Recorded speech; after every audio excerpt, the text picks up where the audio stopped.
మీరు ఏం చేస్తారో తెలీదు. మగధీరుడు అల్లూరి సీతారామరాజుగా మొత్తం జీవించేశాడు. అందరి తోటి నటుల మీద అమితమైన ఇష్టం చూపించేవాడు. అందరికీ ఫ్రెండ్ రామ్ చరణ్. అందరి హీరోలకి చాలా గౌరవంగా ఉండేవాడు. సంవత్సరానికి 100 రోజులు మా నాన్న ఏ పేరు మీద ఏం తలుచుకొని పెట్టాడో తెలియదు, కానీ 100 రోజులు సంవత్సరంలో 365 రోజులు కనీసం 100 రోజులు అయ్యప్ప స్వామి మాలంటాడు, ఆంజనేయ స్వామి మాలంటాడు. ఎందుకురా చేస్తామంటాను అప్పుడప్పుడు. క్షమించాలి రామ్ చరణ్ గారు రే అంటున్నందుకు, పర్లేదు కదా.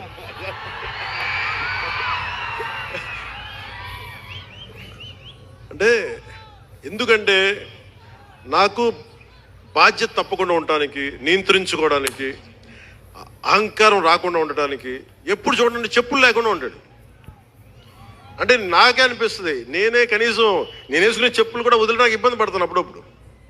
అలాంటిది రామ్ చరణ్ చెప్పులు లేకుండా మామూలు హీరో కాదు, హాలీవుడ్ దాకా వెళ్ళాడు, ఆస్కార్కి వెళ్ళాడు. అక్కడికి వెళ్ళి ఎంత గుండె ధైర్యం అంటే, నేను చెప్పులు వేసుకుంటా, అవసరమైతే మంచి సూటు బూట్ వేసుకుని తయారవుతాడు, లేదంటే అయ్యప్ప స్వామి మాలేసుకుని కనిపిస్తూ ఉంటాడు. అంటే వ్యక్తిత్వంలో ఎంత బలం ఉండాలి ఆ వ్యక్తికి. అందుకని అలాంటి రామ్ చరణ్ మంచి 16 అణాలు తెలుగువాడు, మా బంగారం, నా తమ్ముడు. ఒక తల్లికి పుట్టకపోయినా కానీ నా తమ్ముడు. ఎప్పుడు ఎదిగే కొద్దీ ఒదిగుండేవాడు. అతనికి మరింత విజయం కలగాలని, అద్భుత విజయాలు కలగాలని మనస్ఫూర్తిగా ఒక బాబాయ్గా కాదు, ఒక అన్నగా ఆశీర్వదిస్తున్నాను. మన ఇంట్లో అందరికీ ఆంజనేయ స్వామి పేరు రావాలి, మా ఇంటి దైవం అని.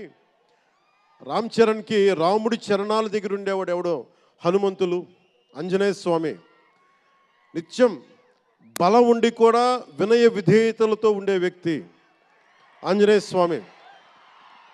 అంటే ఎంత ఎదిగినా, ఎంత శక్తిమంతుడైనా, అడిమాది అష్టసిద్ధులున్నా తన శక్తి తను తెలియకుండా ఎదిగే కొద్దీ ఒదిగుండే ఆంజనేయ స్వామిలాగా ఇతనికి రామ్ చరణ్ అని పేరు పెట్టాలని చెప్పి మా నాన్నగారు ఆలోచన చేసి తనకి రామ్ చరణ్ అని పెట్టారు.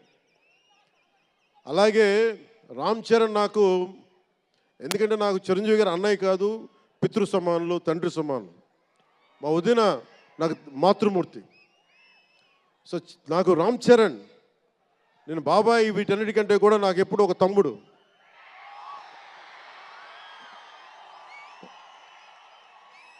చిన్నప్పుడు బాగా ఏడిపించేవాడిని, నేను ఇంకా బద్ధకంగా ఉండేవాడిని. అంటే కరెక్ట్గా చెప్పాలంటే, నేను తమ్ముడు సినిమాలో నా క్యారెక్టర్ లాగా ఉంటే, రామ్ చరణ్ 7 ఏళ్ల వయసు, నా రెండో కొడుకు అంత వయసు ఉండేది. ఇప్పుడు ఆ వయసులో తెల్లవారుజామున చలిలో హార్స్ రైడింగ్ నేర్చుకోవడానికి మొత్తం ఆ హెల్మెట్తో పాటు అన్నీ పెట్టుకొని, షూస్ అన్నీ సర్దుకొని, రాత్రే నేను సోఫాలో పడుకొని ఉంటే వచ్చి పాపం నన్ను లేపి, ఇంకా నేను పడుకునేవాడిని, తను రెడీ అయిపోయి నన్ను లేపి ఒకసారి నేను దింపాల్సి వచ్చేది. ఇష్టంతో కదా, తప్పక, లేదు తిడతారు ఇంట్లో. అంటే అంత క్రమశిక్షణతో ఉండేవాడు చిన్నప్పటి నుంచి. నాకు రామ్ చరణ్లో నచ్చింది ఏంటంటే, ఇంత ప్రతిభా సమర్థత ఉందని ఎప్పుడు తెలియదు ఎవరికి కూడా. ఇంత శక్తి సమర్థత ఉంది ఈ వ్యక్తులు ఎప్పుడు మాకు తెలియలేదు. ఎప్పుడు ఇతను నేను డ్యాన్స్ చేయటం ఎప్పుడు చూడలేదు నా లైఫ్లో, సినిమాలో తప్ప. ఇంక సినిమాలో మాకు వ్యక్తిగత జీవితం నేను ఎప్పుడు చూడలే. అసలు మ్యూజిక్ వేస్తే కాలు కూడా ఆడించడు, కానీ అంత అద్భుతమైన డాన్సర్. గబ్బర్ సింగ్ సినిమాకి నాకు హార్స్ రైడింగ్ పెట్టారు. అందరూ ఏమనుకున్నారంటే పవర్ స్టార్ అంటే అన్నీ వచ్చేసి అనుకున్నారు, నాకు తెలియదు అవన్నీ. హార్స్ రైడింగ్ అని చెప్పారు, ఓకేనే గుర్రం చూపించారు నాకు. అది కచ్ రాష్ట్రం గుజరాత్లో. గుర్రం దగ్గరికి వెళ్ళా, సార్ ఏం లేదు దౌడు తీసుకుంటే గ్యాలప్ మీద వచ్చేయాలంటే, ఓకే షూర్ అన్నాను, డెఫినెట్గా వచ్చేస్తానన్నా.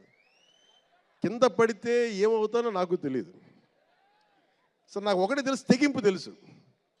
గుర్రం దగ్గరికి వెళ్ళి చెప్పా, దానికి చెవిలో చెప్పాను, నాకు హార్స్ రైడింగ్ రాదు. వీళ్ళందరూ నన్ను ఎక్స్పెక్ట్ చేస్తారు నేను చాలా గొప్ప హార్స్ రైడర్ అని. అంటే హీరో అంటే అన్నీ తెలియాలని అనుకుంటారు, నాకు తెలియదు హార్స్ రైడింగ్. దానికి ఒక పంచదార ముక్కను చిన్న క్యారెట్ పెట్టా, జాగ్రత్తగా తీసుకెళ్ళి నాకు వదిలేవా అన్న. పాప ఆ గుర్రం అది నన్ను ఎంత అద్భుతంగా తీసుకెళ్ళిందంటే అది మీరు చూసారు ఆ సీన్లో. నేను అందరినీ మోసం చేశాను ఆ సినిమాలో. హార్స్ రైడింగ్ రాకుండా సినిమా వరకే హార్స్ రైడింగ్ వచ్చినాయి కదా.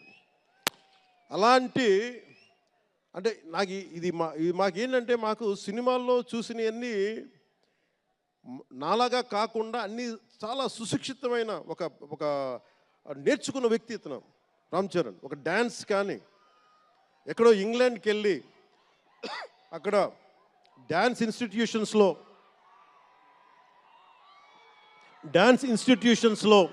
డ్యాన్స్ నేర్చుకొని ఇవన్నీ వచ్చిన వ్యక్తి. అలాగే నా మిత్రుడు, నాకు సన్నిహిత మిత్రుడు ఎస్జే సూర్య. உங்கள் பற்றி சொல்லிட்டே இருந்தேன் சார், உங்கள் பற்றி சொல்லிட்டே இருந்தேன் தந்தி டிவியில். நீங்கள் எனக்கு எவ்வளோ பிடிக்குன்னு சொல்லிட்டே இருந்தேன். ఈయన ఏ మేరా జహా అని పాట పెడతానంటే మీరు అమ్మాయిలతో డ్యాన్స్ చేయాలి సార్ అంటాడు. నేను అంటాను దేశభక్తి చెప్పాలి. మా ఇద్దరు గొడవైంది. నేను చెప్పాను నువ్వేమనుకుంటా అవి చేస్తాను తప్ప నేను మటుకు ఏ మేరా జహా చేస్తాను, నేను అమ్మాయిలతో డ్యాన్స్ చేయనని చెప్పాను. చాలామంది చేశారు, ఎందుకంటే నేను బాగా చేయలేను తెలుసు నాకు. దానికి ఏదో కూర్చుని పాపం నా మాట మా ఇద్దరికి అలా మంచి ఫ్రెండ్స్, స్నేహం మా ఇద్దరి మధ్య. గంటలు మాట్లాడుకుంటాం, ఈ మధ్య కుదరట్లేదు. సో గ్రేట్ యాక్టర్, మంచి దర్శకుడు కాదు, ఎక్స్ట్రాడినరీ డైరెక్టర్. నా కోపం ఏంటంటే డైరెక్షన్ వదిలేశాడు. ఎప్పుడు పైన విటిట నీ direction, you are such a fantastic and fabulous director. And okay, that's fine. ఆయన డ్రీమ్ ఏంటంటే I want to be an actor అనేవాడు. ఇప్పుడు హీ ఫుల్ఫిల్, ఆయన సాధించుకున్నారు, అందరి మనసులు దోచుకున్న నటుడయ్యారు. మనస్ఫూర్తిగా వారికి నా అభినందనలు తెలియజేస్తా ఉన్నాను. అలాగే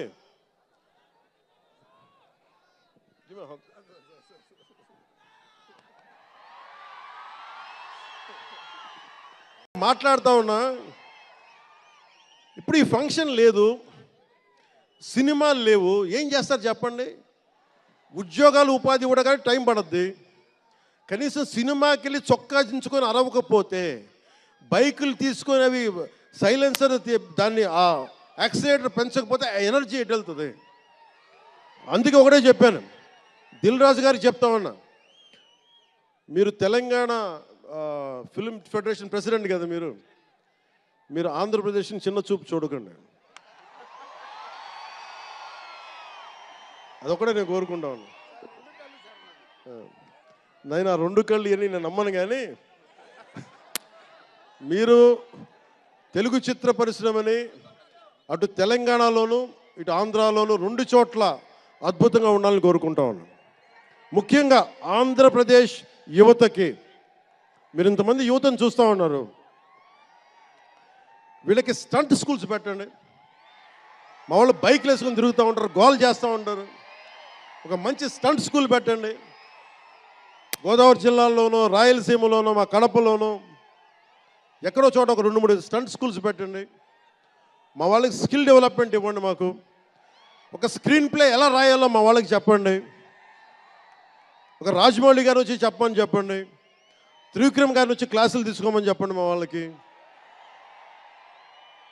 ఒక తమిళ్ లాంటి మనకి మ్యూజిక్ దర్శకులు కానీ,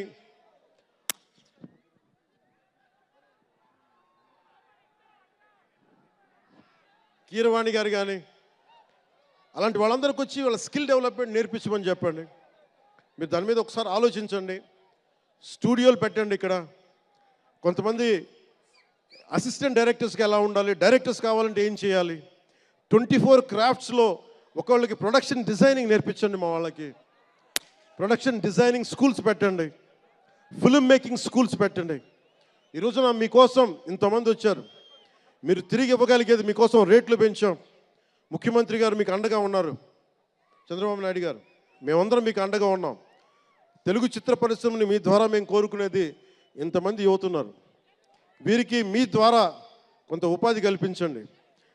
నా లైఫ్లో ఇద్దరు నా థాట్ ప్రాసెస్ని మార్చేశారు. ఒకటి ఏఆర్ రెహమాన్ గారు, ఇంకొకటి పవన్ కళ్యాణ్ గారు. పవన్ కళ్యాణ్ గారు ఖుషి చేస్తున్నప్పుడు నేను ఆయనతో వచ్చి కథ చెప్పాను. కథ విని, సూర్య దాంట్లో నాకు కొన్ని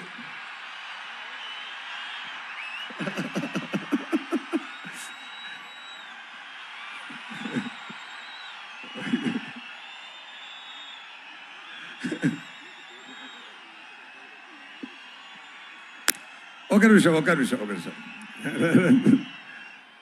సార్ చెప్పారు కొన్ని కరెక్షన్స్ ఉంది, నేను దాంట్లో యాడ్ చేసుకుంటాను, ఒక సాంగ్ యాడ్ చేయాలి, 3 ఫైట్ సీక్వెన్స్ యాడ్ చేయాలి అన్నారు. అప్పుడు వచ్చినది ఏ మేరా జగా సాంగ్.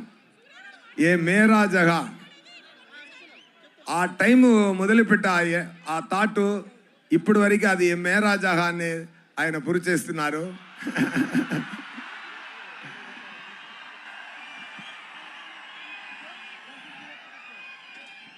మాటకి నిలబడాలి అని నాకు నేర్పించినది పవన్ గారు. ఒక్క మాట ఇస్తే మాటకి నిలబడాలి. అది మాట ప్రాణమిచ్చి మాటని నిలబడాలి అని చెప్తున్న పవన్ గారు.